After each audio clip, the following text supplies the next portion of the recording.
Bonjour les amis, nouvelle vidéo aujourd'hui pour parler de Florent Philippot qui va revenir sur une phrase d'Emmanuel Macron qui est passée inaperçue. Pourtant, elle est capitale car ce sont des mesures qui risquent d'arriver très bientôt. Et quelque part, je veux vous dire, je les souhaite. Pour une seule raison, voir la réaction des Français face à ces mesures. Mais juste avant de l'écouter comme d'habitude, n'oubliez pas de vous abonner, le pouce, le commentaire, le partage, le boost de la vidéo. Merci à tous ceux qui m'ont rejoint sur Patreon. D'ailleurs, je viens de poster une nouvelle vidéo de plus d'une heure sur Patreon. Et vous en aurez aussi une deuxième au moment où vous verrez cette vidéo sur Patreon de la même durée, du contenu exclusif seulement pour cette plateforme. Et je remercie tous les donateurs sur Tipeee. On l'écoute et on en parle juste après. Alors, il ne reste que quelques semaines de normalité, nous dit-on. Cette petite musique qui monte sur les pénuries. Le Figaro sort un grand dossier ce 27 avril, le titre « Pétrole, se dirige-t-on vers une ère de pénurie d'ici 2 ou 3 mois, comme le prévoit le patron de Total Énergie ?» Patrick Pouyanné, qui se veut très alarmiste. Alors, je vais citer un extrait. Si la situation perdure encore 2 ou 3 mois, nous entrerons dans une ère de pénurie énergétique comme celle que subissent déjà certains pays asiatiques. On en avait parlé, vous savez ce que ça signifie comme conséquence, passe carburant, rationnement, couvre-feu, etc. Vendredi dernier, le patron de Total Énergie, Patrick Pouyanné, s'est montré particulièrement alarmiste face aux difficultés persistantes dans le détroit d'Ormuz. Depuis le début du conflit en Iran, les belligérants empêchent les tankers de sortir avec leurs précieuses marchandises, de quoi perturber l'approvisionnement mondial en or noir. La pénurie n'est pas encore présente dans le bassin atlantique, mais on ne peut pas se permettre de laisser 20% des réserves mondiales de pétrole et de gaz inaccessibles sans conséquences majeures, a argumenté le patron de Total. Et puis, pour rentrer dans le détail, je cite: « Pour autant, la vérité d'aujourd'hui n'augure pas forcément celle de demain. Selon l'Agence internationale de l'énergie, la guerre en Iran prive l'économie de 11 millions de barils par jour. La paralysie d'Ormuz et les baisses de production du Golfe correspondent à un choc d'offres exceptionnel, confirme Patrice Geoffron, directeur du Centre des géopolitiques de l'énergie et des matières premières à l'Université Paris-Dauphine. Plus la fermeture dure, plus on passe d'un choc de prix à un choc physique sur certains produits, mais en garde l'économie, c'est-à-dire les pénuries. La situation est déjà particulièrement tendue pour certains produits dérivés du pétrole, à commencer par le kérosène. Les premières restrictions se mettent en place. Depuis quelques jours, 4 aéroports du nord de l'Italie ont décidé de servir en priorité les vols médicaux, les vols d'État et les longs courriers. D'autres compagnies ont fait le choix d'annuler certains trajets, comme Transavia. En mai et en juin, Bruxelles a réagi en proposant récemment une série de mesures pour tenter d'atténuer les risques. Les marges de sécurité sont sous tension, nous dit-on. Ces pénuries pourraient survenir dans un horizon de temps proche. » Fin de citation. Alors, c'est le petit refrain qui est repris de plus en plus. C'est l'édito des Échos, ce 27 avril, le titre « Énergie 2 points, se préparer aux pénuries ». Pour préparer, conditionner psychologiquement les gens au confinement énergétique, bien sûr, je lis un extrait de cet édito des Échos. La réalité est que les pénuries existent déjà en Asie, où des mesures de rationnement sont prises. En Indonésie, les fonctionnaires télétravaillent le vendredi de chez eux. En Corée, dès mars, circulation alternée a été mise en place. Dans beaucoup de pays, la climatisation est limitée. Par ailleurs, un certain nombre de compagnies aériennes s'ajustent aux tensions sur le kérosène. La France a intérêt à commencer à réfléchir à une situation qui se dégradera au début de l'été. Pour l'instant, la crise énergétique n'a été abordée que sous l'angle des prix. Les pouvoirs publics doivent envisager maintenant le cas de rerouting de tankers qui imposerait une évolution de comportement des consommateurs vers des économies d'énergie. Ils veulent conditionner les gens aux mesures asiatiques. De plus en plus, on nous parle des mesures, il faut copier l'Asie. Vous savez que pendant le Covid, vous vous souvenez que les confinements avaient commencé en Asie. Et ensuite, on nous a dit qu'il faut les copier. Et le premier pays en Europe qui avait copié, c'était l'Italie. Alors qui, ici, de plus en plus, met en place ce qu'il appelle le lockdown énergético, le confinement énergétique? L'Italie, qui est déjà très en place dans les aéroports, notamment du nord du pays. Alors l'Union européenne s'y met, bien sûr, parce qu'elle adore les crises, pour prendre des compétences. Ça, on l'avait annoncé, allez voir mes vidéos précédentes. Alors le 22 avril, la Commission européenne a lancé son programme qui s'appelle Accelerate EU, accélérons l'Union européenne. Il faut toujours accélérer. Dès qu'il y a une crise, il faut accélérer l'Union européenne. Présenté par le commissaire européen à l'énergie, Dan Jorgensen. Alors ce programme, il annonce que les effets de la crise étant déjà perceptibles dans les foyers et les entreprises à travers l'Europe, il a qualifié la situation d'évolutive et d'imprévisible. Il a averti que les mois à venir seront marqués par de nombreuses incertitudes. Il ajoute que nous ne pourrons pas tout prévoir. Nous devons nous préparer à tout. Il a souligné qu'une action européenne commune peut nous protéger des pires conséquences de cette crise, insistant sur la nécessité de mesures coordonnées au niveau de l'Union européenne. Bien sûr, il faut lui donner des compétences. Ça, c'est le commissaire européen à l'énergie. Mais il dit, vous voyez, ça va être terrible, il faut se préparer à tout, donnez-moi le pouvoir. Comme pendant le Covid. TF1 revient sur cette attitude de l'Union européenne ce 29 avril. TF1 Info, je cite, du côté de la Commission européenne, on n'écarte pas le risque de manquer de kérosène. Alors surtout en France, si vous voulez, le kérosène, petit point, jusqu'au début des années 2000, nous faisions le raffinage, nous étions totalement indépendants pour le raffinage du pétrole en kérosène. Et puis nous avons fermé des raffineries. Il n'y en a plus que 6 ou 7 en France, 6 en métropole, une outre-mer. Et on importe maintenant une partie de Belgique, d'Allemagne. Il fallait faire l'Europe. Résultat, on n'est plus indépendant sur le raffinage. Donc nous aussi, on pourrait avoir des problèmes de kérosène qu'on n'aurait pas eu par le passé. Au passage, à cause, là aussi, de l'Europe. Alors, il y en a qui crachent le morceau. Comme au Royaume-Uni, le mondialiste Premier ministre britannique Keir Starmer, qui était interviewé sur Sky News ce 27 avril et qui lâche « Pas de panique, mais les Britanniques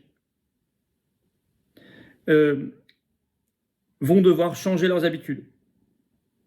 Là où ils partent en vacances cet été, ce qu'ils achètent au supermarché, des choses comme ça. Mais pas de panique. » Et puis, vous avez des premières mesures en France, la filiale à bas coût d'Air France Transavia, dépêche AFP ce 27 avril, je cite, vol annulé en mai et en juin à cause du prix du kérosène chez Transavia, donc en France. 400 vols annulés, alors je vais citer un extrait. En raison du contexte géopolitique actuel au Moyen-Orient et de ses répercussions sur le prix du carburant d'aviation, Transavia France adapte son programme de vol et est contrainte de procéder à l'annulation de plusieurs vols prévus au mois de mai et juin 2026, a indiqué dans un communiqué la compagnie Transavia qui opère sur le segment moyen courrier. La fin de la normalité. Alors ça, il faut aller lire une grande analyse parce qu'ils crachent le morceau, ils disent les mots. Il faut aller dans le site spécialisé Business Bourse ce 27 avril qui sort un grand papier, pénurie 2 points. Il ne nous reste plus que quelques semaines de normalité et ils vous le cacheront.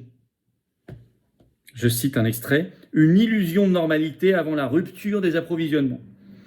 Depuis plusieurs semaines, un discours rassurant domine l'espace médiatique. Enfin, de moins en moins. Mais c'est vrai que vous entendiez la porte-parole Maud Bréjon, la porte-parole du gouvernement, dire à ce stade, pas de risque de pénurie. Là, aujourd'hui, à ce stade. Bon, ça, on en est bien conscient, mais comme vous vous souvenez, comme au début, pendant le Covid, quand il disait tout va bien, les soignants ont des masques, ils ont des blouses, puis ils se sont rendus compte que tout ça était faux, puis ensuite ils ont voulu les mettre quelques mois plus tard à tout le monde, y compris en forêt, sur la plage. Ils sont passés d'un extrême à l'autre. On a un sentiment que ça pourrait avoir le même phénomène psychologique et politique, passer d'un extrême à l'autre. Tout va bien aujourd'hui, demain vous allez rester chez vous. Confinement énergétique parce que tout va mal. On sent ce discours qui se met en place. C'est ce que décrit ce papier. Depuis plusieurs semaines, un discours rassurant domine l'espace médiatique. La situation énergétique serait sous contrôle, les tensions seraient temporaires et aucun risque majeur de pénurie ne serait à craindre. Pourtant, une analyse approfondie des données disponibles et des déclarations de certains acteurs clés du secteur énergétique laissent entrevoir une réalité bien plus fragile. Derrière cette façade de stabilité se cache une mécanique logistique extrêmement tendue, reposant sur des flux continus et des stocks en diminution progressive. La normalité actuelle pourrait ainsi n'être qu'un simple sursis, une période tampon, avant un déséquilibre brutal entre l'offre et la demande. Je ne sais pas si on va aller vers cette crise, mais en tout cas, le moins qu'on puisse dire, c'est qu'on en prend la direction et qu'il rêve de mettre des mesures en place, les mêmes que nous avons déjà vues pendant la période Covid. D'ailleurs, les mêmes qui avaient pris la parole pendant cette période néfaste, funeste, ce sont les mêmes qu'aujourd'hui qui vous proposent les mêmes solutions. Confinement, passe. Alors je sais. Oui, mais t'es dit. Les Français ont appris de la crise sanitaire.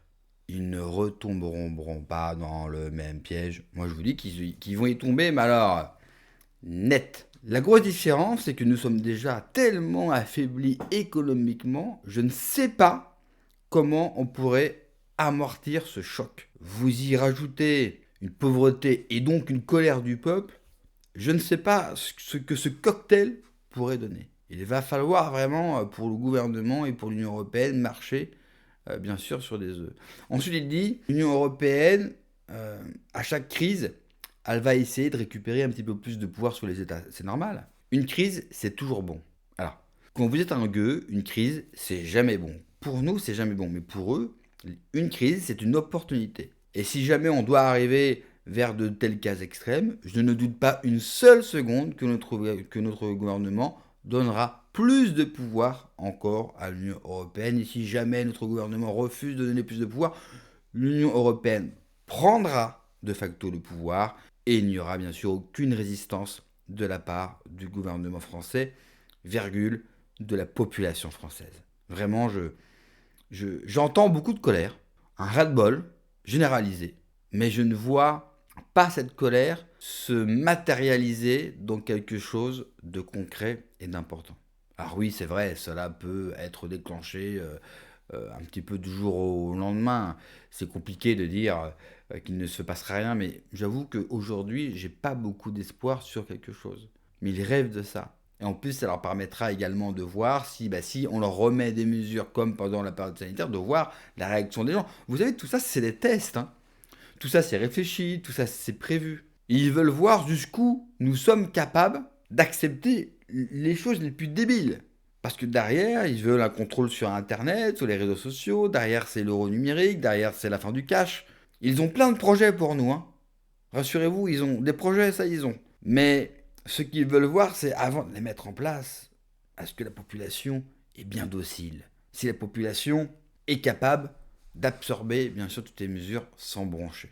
Et ils sont capables de tout.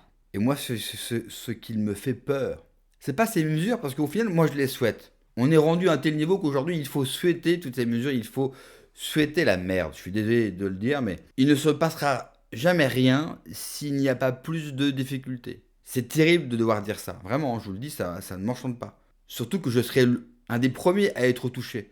Mais je dois constater qu'on doit passer par d'énormes difficultés, par des mesures de privation de liberté, par des mesures graves et importantes, pour peut-être espérer quelque chose de meilleur. Et même là, on n'en est même pas sûr. Donc moi, s'ils veulent mettre ces mesures, qu'ils le fassent. Les Occidentaux sont prêts à vendre leur liberté à leur gouvernement pour une protection face à des crises que leurs propres gouvernements ont mis en place. C'est pour ça qu'il faut vraiment arrêter de dire qu'ils sont bêtes. Ils savent exactement ce qu'ils font.